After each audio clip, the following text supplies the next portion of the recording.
యాకోబు పత్రిక 5వ అధ్యాయము 13వ వచనం నుండి 18వ వచనం దాకా చదువుకున్నాం. మీలో ఎవనికైనాను శ్రమ సంభవించినా అతడు ప్రార్థన చేయవలెను. ఎవనికైనాను సంతోషం కలిగిన అతడు కీర్తనలు పాడవలెను. ఎవడైనను రోగి ఉన్నాడా అతడు సంఘపు పెద్దలను పిలిపింపవలెను.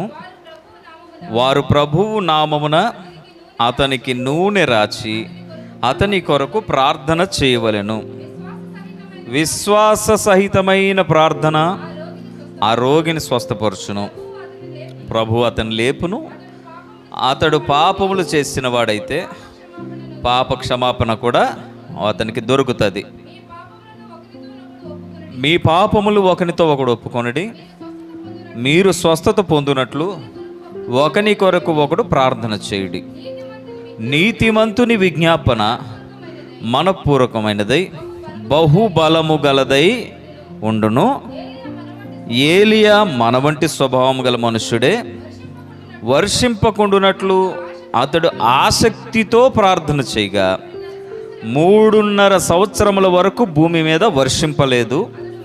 అతడు మరలా ప్రార్థన చేయగా ఆకాశం వర్షించెను, భూమి తన ఫలము ఇచ్చాను. దేవునికి మహిమ కలుగును గాక.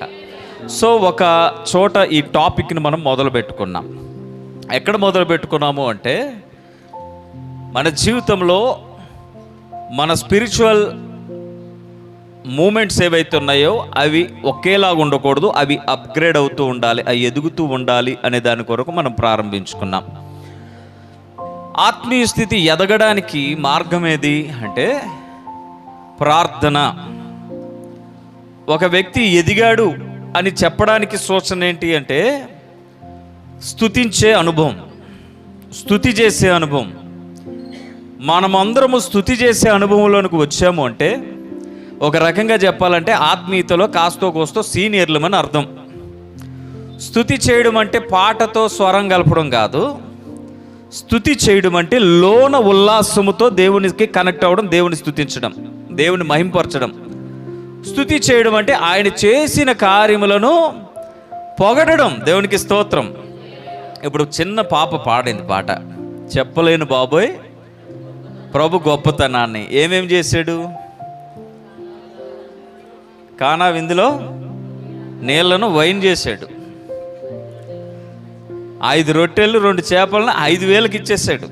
5,000 డబ్బులకి కాదండి, 5,000 మందికి ఆయన పంచిపెట్టాడు. ఇంకేం చేశాడు రా? కుళ్ళిపోయిన శవాన్ని కమాన్ గెడప్ అనగా లేచి బయటకు వచ్చేసాడు. ఇలా ఎన్నో ఎన్నో ఎన్నో ఎన్నో అద్భుతాలు. తెలియక స్తుతి చేసింది. ఈ స్తుతులు స్వీకరించబడతాయి. ఇప్పుడు తన లోకంలోకి అడుగు పెడుతుంది. కొంతకాలం తర్వాత తానే బరువు బాధ్యతలు మోయడం ప్రారంభిస్తుంది. సొసైటీని ఎదుర్కోవడం స్టార్ట్ చేస్తుంది. ప్రతి విషయాన్ని ఫేస్ చేయడం స్టార్ట్ చేస్తుంది. ఈ స్తుతి అప్పుడు ఉంటుందా? ఉండాలి. ఉండాలి అంటే తనకంటే ముందు ఆ స్తుతి విలువ తెలిసినటువంటి పేరెంట్స్ ఆ ఇంట్లో ఉండాలి. స్తుతి విలువ నీకు తెలియాలి అంటే నువ్వు ఏదైనా ఒక ఎక్స్పీరియన్స్ని దేవుని సన్నిధిలో నువ్వు పొందుకొని ఉండాలి. నువ్వు ఆ ఎక్స్పీరియన్స్ నువ్వు పొందుకొని ఉండాలంటే నువ్వు దేవునితో కనెక్ట్ అవ్వగలిగేటువంటి ప్రేయర్ లైఫ్ నీకు చాలా ఇంపార్టెంట్. నువ్వు ప్రార్థనాపరుడు ఎప్పుడవుతావు అంటే నువ్వు విశ్వాసి అయితే అవుతావు. చర్చ్ మెంబర్ అయితే అవ్వవు. నువ్వు చర్చ్ మెంబర్ అయితే ప్రార్థనాపరుడివి కావు, ప్రార్థనాపరురాలివి కావు. సడన్గా ఒకవేళ ఇప్పుడు నేను మీలో ప్రార్థనాపరులు ఎంతమంది అంటే చాలా తక్కువ చేతులు లేస్తాయేమో. ఇంకొక ప్రశ్న, విశ్వాసంతో కూడిన ప్రార్థన మీలో ఎంతమంది చేస్తారంటే కూడా నాకు తెలిసి మీ లేచిన చేతులు కూడా అబద్ధమని చెప్తే, ఎందుకంటే నా చేయి కూడా లేవడానికి డౌట్గా ఉంటుంది. విశ్వాసంతో ప్రార్థన చేసేటువంటి వాడి యొక్క మూమెంట్స్ చాలా డిఫరెంట్గా ఉంటాయి. ఒకవేళ నువ్వు విశ్వాస సహితమైనటువంటి ప్రార్థనలు చేస్తే మామూలుగా ఉండదు కథ. ఆ కథ మామూలుగా ఉండదు. ఇంకా ఏ మనిషిని కనబడ్డు. ఇంకా ఇంకా డైరెక్ట్ కాంటాక్టే. ఎందుకంటే మనం చాలాసార్లు ప్రస్తావించుకున్నటువంటి మాటే, శత్రువు వెనకొచ్చేస్తున్నప్పుడు ఏం చేయమంటావు మోషే అని మోషే దగ్గరికి వచ్చారు, కానీ వారందరూ ఒక్కసారిగా మోకరించి చేతులు ఎత్తడం వరకు రాలా. కానీ మోకరించి చేతులు ఎత్తగలిగిన వాడు ఎవడైనా ఉన్నాడంటే అందులో మోషే ఒక్కడే. నన్నేం చేయమంటారు, నాకు మాత్రం ఏం తెలుసు అని సమాధానం ఇవ్వలేదు. మీరు చూస్తున్న ఈ శత్రువు ఇంకెప్పుడు కూడా మీకు కనబడకుండా పోతాడు. నిబ్బరం కలిగి ధైర్యంగా ఉండండి. యెహోవా మన పక్షముగా యుద్ధం చేయబోతున్నాడు. ఇది ఆఫ్టర్ చెప్పాడా, బిఫోర్ చెప్పాడా? ఈ మాట జరగకముందు, యుద్ధం జరగకముందు చెప్పాడా, జరిగిన తర్వాత చెప్పాడా? మాట్లాడాలి. అది విశ్వాస సహితమైన ప్రార్థన. విశ్వాసముతో నువ్వు చేసే ప్రార్థన స్వస్థతలో కలిగిస్తుంది. విశ్వాసంతో నువ్వు చేసే ప్రార్థనలు అద్భుతాలు జరిగిస్తాయి. హల్లెలూయా, హల్లెలూయా. ఆలోచన చేస్తున్నారా? ఆ శత్రువు ఎలా వచ్చాడు, ఈయన ఎలా మోకరించాడని? దేవునికి స్తోత్రం. సో మనము మన ఆత్మీయ జీవితాన్ని పైకి తీసుకువెళ్ళడానికి మొదట నువ్వు ప్రారంభించాల్సింది ప్రార్థన. ప్రార్థనా జీవితము లేకుండా, ఏమనుకోకండి, మనము తెల్ల బట్టలు వేసుకున్నా, స్త్రీలు మీరు ముసుగులు వేసుకున్నా, మన వేషధారణ మార్చుకున్నా, మన భాష మార్చుకున్నా, ప్రార్థనా జీవితము లేకపోతే నువ్వు పాపములు ఉన్నవాడివే, పాపములు ఉన్నదానివే. పాపము అంటే మరొకటో నువ్వు అనుకుంటున్నదే కాదు. పాపం అంటే దేవుని వాక్యానికి వ్యతిరేకంగా నువ్వు వేసే ప్రతి అడుగు పాపమే. దేవుని సహాయము పొందకపోవడం పాపమే. బలమును నమ్ముకొని భంగపడ్డాను, ధనమును నమ్ముకొని దగాపడ్డాను, మనుషుని నమ్ముకొని మభ్యపడ్డాను, తెలివిని నమ్ముకొని తూలిపడ్డాను. బుద్ధి జ్ఞానము నిదానమని ఎప్పుడు బుద్ధి వచ్చినప్పుడు అంటున్నాడు సతీష్. మరి మీరేమంటారు? ఎస్, మనకు ఒక ఎక్స్పీరియన్స్ ఉంటే ఆ ఎక్స్పీరియన్స్ నన్ను ఎక్కడికి తీసుకెళ్తుంది తెలుసా? నన్ను ప్రేయర్ లైఫ్లోకి తీసుకెళ్తుంది, ప్రార్థన చేయడం. సో నీ ఎక్స్పీరియన్స్ కొరకు నువ్వు ప్రయాసపడుతున్నావా లేదా? నీ ఎక్స్పీరియన్స్ కొరకు నువ్వు తపన పడుతున్నావా లేదా? నీకంటూ ఒక టెస్ట్ మనీ నువ్వు ప్రిపేర్ చేసుకుంటున్నావా లేదా? వితౌట్ టెస్ట్ మనీ ఎలా మనం నిలబడతాం? ఒకవేళ ఇక్కడ నిలబడి ఏదైనా సాక్ష్యం చెప్పినా ఫిజికల్ ఎలిమెంట్స్ కోసమే చెప్తాం తప్ప స్పిరిచువల్గా ఏది చెప్పలేం. నా ఆశ ఏంటంటే సంఘము ఆత్మీయులైన సాక్షులుగా ఉండాలి అని. భౌతికంగా 100 జరుగుతాయి. ఒకడు వస్తాడు, ఇస్తాడు, అబ్బా దేవుడు ఎంత సాయం చేశాడు అంటాడు. ఇంకో కష్టం వస్తుంది, దేవుడు పరీక్ష పెట్టాడు అంటాడు. ఈ కాదు, నీ ఇన్నర్ లోపల ఏ మార్పు జరుగుతుంది? ఒక వాక్యము విన్నప్పుడు నీ లోపల ఏ మార్పు జరిగింది? అది నిన్ను ప్రార్థనా గదిలోనికి తీసుకెళ్ళిందా? ప్రార్థనా గది ఎందుకు నాకు? ప్రార్థనా గది ఎందుకండి నాకు? అక్కడ ఎవరున్నారు? నా కొరకు ఎదురు చూస్తూ నాకు కొన్ని సంగతులు, ఎవ్వడికి చెప్పలేనటువంటి గూఢమైన రహస్యాలు నాతో చెప్పడానికి ఒక ఆయన ఉన్నాడు అక్కడ.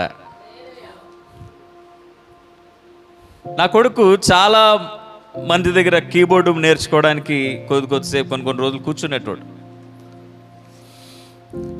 నిన్న ఒక సహోదరుడిని, నా స్నేహితుడిని నేను ఆన్లైన్లో తీసుకుని నా కొడుకుతో ఒక గంట సేపు క్లాస్ తీసుకున్నాడు ఆన్లైన్లోనే. ఆయన చెబుతూ మాట అంటాడు, ఏ మాస్టరు చెప్పలేనటువంటి కొన్ని కీవర్డ్స్ నీకు చెప్తా అంటాడు. ఎందుకోసం తెలుసా? నాకు ఆయనకున్నటువంటి రిలేషన్. మాస్టర్స్ అందరికీ మామూలుగా నేర్పిస్తారు, కానీ నీకు నేను ప్రత్యేకమైన వాడివి. నువ్వు నాకు ఎప్పుడైనా కాల్ చేయొచ్చు. అంటే ఈడికి ఆయనకి స్నేహం ఉందా? లేదు. నాకు ఆయనకున్న స్నేహంలో వీడికి ఇస్తున్నటువంటి ఆపర్చునిటీ ఏంటో తెలుసా? నువ్వు ఎప్పుడైనా కాల్ చేయి, నీకు నేను ఈజీ మెథడ్స్ నేర్పిస్తా, డిఫరెంట్ కీ సెక్షన్ నేర్పిస్తా, ఫింగరింగ్ టైప్ నేర్పిస్తా, నీకు ఆ ఫింగరింగ్స్ ఎలాగా నేర్పిస్తా, అన్నీ నీకు డిఫరెంట్గా నేర్పిస్తా అంటాడు. మరి అందరికీ నేర్పిస్తాడా అంటే అందరికీ నేర్పించడు. ఆయన డ్యూటీయే కాదు, ఆయన డ్యూటీ కాదు. కానీ నా కుమారుని విషయానికి వచ్చేటప్పటికి ఒక స్పెషల్ కేర్, ఒక స్పెషల్ ప్రామిస్, ఒక స్పెషల్ టైం, ఒక స్పెషల్ కన్సర్న్. ఎందుకు? ఫస్ట్ నేను అతనికి దగ్గరగా ఉన్నాను కాబట్టి. ప్రియమైన తల్లిదండ్రులారా, మీరు మీ దేవుడికి దగ్గరగా ఉంటే మీ పిల్లలతో స్పెషల్గా డీల్ చేయగలిగేట ఆయన ఉన్నాడు. దేవునికి స్తోత్రం. కావాలా వద్దా? మీ పిల్లలకి దేవునితో అటాచ్మెంట్ కావాలా వద్దా? సో నువ్వు ఉండాలి. ఫస్ట్ నీకు స్నేహం కావాలి. ఆయనతో నీ పిల్లవాళ్ళు స్నేహం చేయాలి అంటే వాళ్ళకి డిఫరెంట్ ఎక్స్పీరియన్స్ కావాలి. తట్టుకోలేరు వాళ్ళు, ఈ రోజుల్లో వాళ్ళు తట్టుకోలేరు. ఇశ్రాయేలీలు తట్టుకోలేక, అయ్యే బాబు నీకు దండం పెడతాం, ఆయనతో డీల్ చేయలేకపోతున్నావు, నువ్వు రా ముందుగా నెట్టోరట మోషేని. ఆయన మహిమను చూడలేమయ్యా, మా వల్ల కాదు, ఆయన స్వరం వెండవు, ఒళ్ళు వణుకుతుందయ్యా, భూమి అదురుతుందయ్యా, మోసే నువ్వు రా, నువ్వు విని మాకు నెమ్మదిగా నీ స్వరంలో, నీ టెంపోలో, నీ స్కేల్లో నువ్వు చెప్పయ్యా. డైరెక్ట్గా ఆయన వాయిస్ వింటే మా వల్ల అవట్ల గుండెలు అదిరిపడుతున్నాయి, గుండెలు. సో డైరెక్ట్ ఒకవేళ మీ పిల్లలు అలాగా ఆ ఎక్స్పీరియన్స్ కావాలంటే మీ పిల్లలు తట్టుకోలేరు ఈ రోజుల్లో అసలే కదా, డియర్ పేరెంట్స్. కాబట్టి మీరు దేవునితో బాగా మోసే గడిపినట్టు, ఏలియా గడిపినట్లు, ఎలీషా గడిపినట్లు, మోసే అనుసరణ యెహోషువ గడిపినట్లు, గొప్ప వాళ్ళు ఉన్నారు గడిపినటువంటి వారిని. వారి జీవితాలు స్టడీ చేయండి, మీరు కూడా ఎలా గడపాలో తెలుసుకోండి. సో మంచిది. నేను ఎందుకు నా దేవునితో గడపాలి? నెంబర్ 1, ఆయన చెప్పిన విషయాలు ఏంటో తెలుసా? ఆయన రహస్యమందు ఉన్నాడు. నేను గడపాల్సినటువంటి అవసరత ఎందుకు అంటే, నాకు రహస్యములను బోధించేవాడైనాడు, నన్ను గైడ్ చేసేవాడై ఉన్నాడు ఆయన. హల్లెలూయా. చూద్దాం మత్తయి సువార్త 6:6.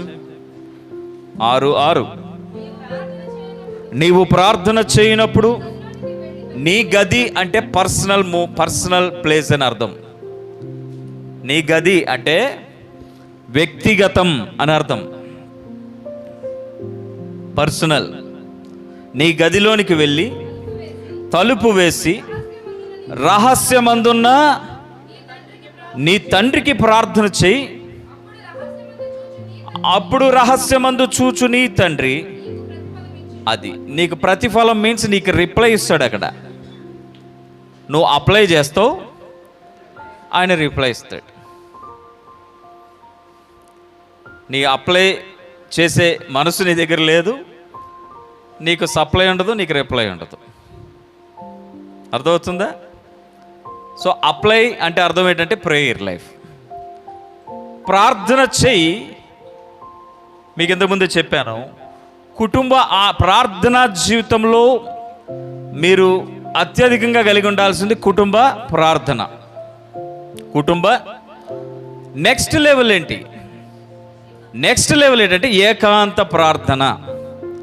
చాలాసార్లు ఏమనుకుంటే, మా చిన్నప్పటి నుంచి ఎప్పటి నుంచో తాత ముత్తాతల నుంచి మా క్రైస్తవులు, లేదు మా అమ్మమ్మ క్రైస్తవురాలు, లేదా మా అమ్మ క్రైస్తవురాలు. నాకు కొంచెం తెలిసాడు. ఏం తెలిసాడు? ముఖం ఏం తెలీదు. మెడలోని చెవులకి చిలి వేసుకుని తిరగడం తప్ప ఇటు ముఖం ఏంటి తెలియదు, ఏం తెలీదు. అరే యేసు ప్రభు ఇంట్లో ఉన్న వాళ్ళకే యేసయ్య కోసం ఎవరికి తెలియలేదు. ఆయన చనిపోయిన తర్వాత అంటే ఆయన శిలువ మరణం పొందిన తర్వాత, ఆయన పొంది తిరిగి పునరుద్ధరణ అయిన తర్వాత అప్పుడు ఒక్కొక్కడు ఎవరినరా బాబు మనం కలిగి ఉన్నాం అనుకుంటున్నాడు. అప్పుడు దాకా ఆలిగే అర్థం కాలేదు. హల్లెలూయా. నీకు నాకు అర్థమైపోద్దా? మీ అమ్మమ్మ ఎవరో భక్తి చేస్తే నీకు వచ్చేది భక్తి. నీకేమొస్తుంది తెలుసా? ఓ మతం వస్తుంది. మీ అమ్మమ్మ తాతయ్య భక్తి చేస్తేనో, ఇంకా తాత ముత్తాతలు ఎవరో చేస్తే నీకేమొస్తుందంటే ఓ మతం వస్తుంది నీ జీవితంలోకి. మార్గంలోనికి నువ్వు రావాలి. పోయిన వారమే చెప్పా, కొండలో అన్నం వండుతున్నావు కానీ అందరిదే అని చెప్పేసి కొండ మాదే అని చెప్పి కొండలోనే ఉంచుకుంటే కుదరదు. ఎవడి ప్లేట్లో కాడికి చిన్నప్పుడు తల్లి ప్లేట్లోదే తీసి పెడుతుంది, ఎదుగుతున్నప్పుడు తల్లి ప్లేట్లోది పెట్టదు, ఆడుకుంటూ ఒక ప్లేట్ ఉంటుంది. అలాగే నీవు చిన్నతనంలో ఉన్నప్పుడు నీకు ఎవరైనా ఒకరు నేర్పిస్తున్నారేమో, కానీ ఎదుగుతూ ఉంటున్నప్పుడు నీ మట్టుకు నువ్వు నేర్చుకోవడము, నీ మట్టికి నీకు ఒక ఎక్స్పీరియన్స్ సంపాదించడం, నీ మట్టికి నీకు ఒక సాక్ష్య జీవితాన్ని నువ్వు కలిగి ఉండడము చాలా అవసరం. దాని మీద నీవు మనసు పెట్టకపోతే నువ్వు వస్తావు పోతావు తప్ప నీ జీవితంలో రహస్యం ఏది నువ్వు తెలుసుకోవాలి, నీ జీవితం గురించినటువంటి మార్గం ఏది నువ్వు తెలుసుకోలేవు. దేవుడు నీతో మాట్లాడాలనుకుంటున్నాడు కాబట్టి రా, నా గదిలోనికి రా అంటాడు. ప్రార్థన అంటే అప్లై చేయడమే. అధికారుల దగ్గరికి వెళ్ళి కూడా అయ్యా అయ్యా అయ్యా కొంచెం మాకు ఇది అయ్యా అవ్వట్లేదు అయ్యా, ఎన్నోసార్లు వచ్చామే, చూస్తానమ్మా చూస్తాను. మనుషుల నమ్ముకొని మభ్యపడ్డవాడు వీడే. హల్లెలూయా. నీవు అడిగితే ఆన్సర్ ఇవ్వగలిగేటువంటి వాడు పిలుస్తున్నాడు నిన్ను, నువ్వు వెళ్ళాలి అక్కడికి. నీవు అక్కడ విధేయుడు అయితే దేవునికి స్తోత్రం, నీ జీవితంలో అద్భుతాలు జరుగుతాయి.